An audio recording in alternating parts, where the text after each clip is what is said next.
em várias páginas. Vamos aqui ver se a gente dá uma olhada. Então, notícias. A economia da imigração. Entrevista com Pia Orenius, economista do Federal Reserve Bank, que é o Banco Central Americano lá de Dallas, a cidade de Dallas, que estuda a imigração. Então, isso aqui é uma entrevista. Vamos ver aqui o que podemos observar desta entrevista. Então, o repórter pergunta, né? O que você pode dizer sobre o tamanho da população imigrante dos Estados Unidos? Então, veja. A resposta dela. Os imigrantes representam quase 12,5% da população total, o que significa em aproximadamente 38 milhões de estrangeiros que vivem nos Estados Unidos. A estimativa comumente aceita para o número não documentado da população estrangeira é de 11 a 12 milhões, ou seja, o número não documentado de população estrangeira é de 11 a 12 milhões. Imigrantes chegam de todas as partes do mundo, mas vemos grandes mudanças quanto às origens. Nas décadas de 50 e 60, 75% eles vinham da Europa.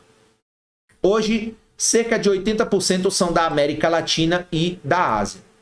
Os influxos que são entradas são muito maiores hoje, entre 1 milhão e 2 milhões por ano. O mais interessante é que, como a economia dos Estados Unidos é capaz de absorver os imigrantes, o mais interessante é como a economia dos Estados Unidos ela é capaz de absorver os imigrantes e colocá-los no mercado de trabalho. As taxas de emprego dos imigrantes são altas se comparadas com as de outros países desenvolvidos. Isso acontece porque, em parte, não estabelecemos altos níveis de salários iniciais ou temos regras rígidas para admissão e demissão. Lembrando aqui que os Estados Unidos, você tem o fenômeno do salário por hora e você tem o fenômeno de você demitir e admitir de maneira muito rápida. Não existe custos para a empresa. Então, nesse tipo de sistema flexível, existem postos de trabalho. Então, tecnicamente, há mais oportunidades. Os níveis de salário inicial são mais baixos, mas os imigrantes conseguem pelo menos uma colocação. Ao participarem da força de trabalho, os imigrantes interagem com o restante da sociedade, aprendem a língua mais rápido, pagam impostos e se tornam participantes. Então, outra pergunta do jornalista. Onde os imigrantes se encaixam na economia norte-americana? Então, em termos econômicos, existe muita diversificação. Contamos com eles tanto para tarefas que não exigem qualificação, quanto para as que querem qualificação. As que requerem. Alguns fazem trabalhos que exigem qualificação média, contudo, eles se encontram nos extremos da distribuição da educação formal. Os efeitos econômicos eles são diferentes, dependendo do grupo a que nos referimos.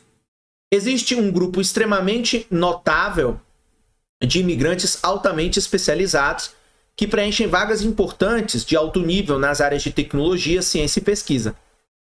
Aproximadamente 40% dos cientistas e engenheiros que são doutores nasceram em outros países. Então, aqui lembrando, aqui o primeiro fenômeno, os Estados Unidos atrai muitos cérebros, né? Entre aspas aí, cérebros, ou seja, pessoas altamente qualificadas de outros países que, claro, estão dispostas a ganhar mais e nos Estados Unidos encontram posições para ganhar mais. Então, 40% dos cientistas e engenheiros que são doutores nasceram em outros países, portanto, há uma fuga de cérebro desses outros países para os Estados Unidos. Também empregamos muitos imigrantes altamente capacitados no setor de saúde.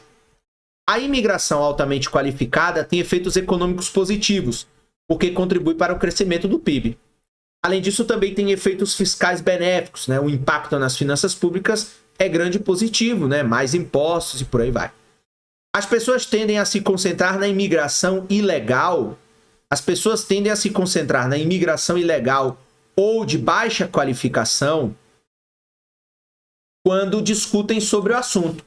E geralmente não reconhecem a imensa contribuição dos que são altamente qualificados. Então aqui ela deixa claro, né? Ou seja, os americanos eles brigam muito mais pelo mexicano imigrante que está entrando no país do que a quantidade de asiáticos, por exemplo, na área tecnológica que trabalham no Vale do Silício e do qual fazem com que aquele espaço seja um espaço altamente produtivo e promissor do ponto de vista econômico.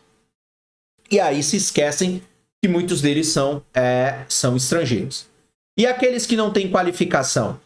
Então a resposta, nesse caso, os benefícios econômicos também existem, mas é preciso contrabalançar com um impacto fiscal que provavelmente é negativo.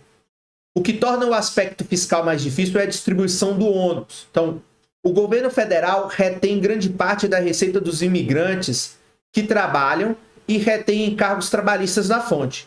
Os governos estaduais e municipais ficam com uma pequena parcela, mas pagam a maior parte dos custos associados à imigração de baixa qualificação, geralmente com saúde e com educação. Faz alguma diferença se o imigrante é legal ou não? Quando se faz um julgamento de valor sobre os imigrantes ou quando se discute a segurança nacional, provavelmente é preciso distinguir entre aqueles que entram legalmente no país e aqueles que não.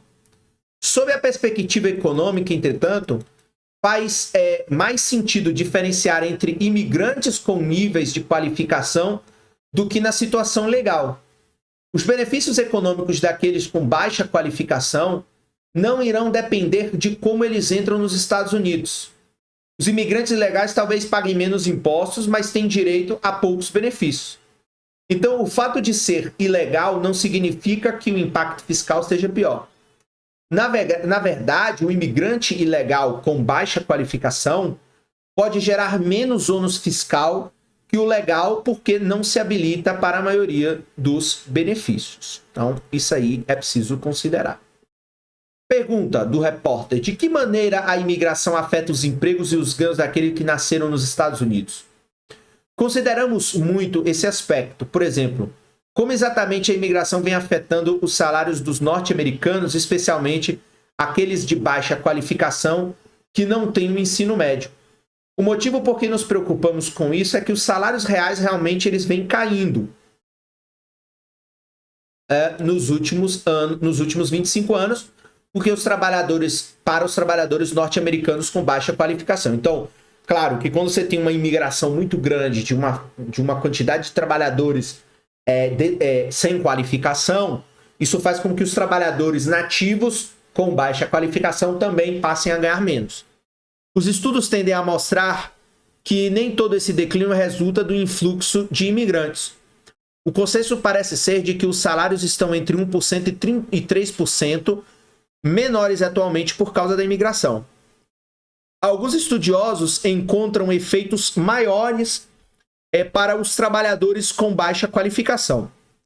Entretanto, os economistas especializados no mercado de trabalho acreditam ser um pequeno quebra-cabeça o fato de não conseguirem identificar sistematicamente efeitos adversos maiores sobre os salários.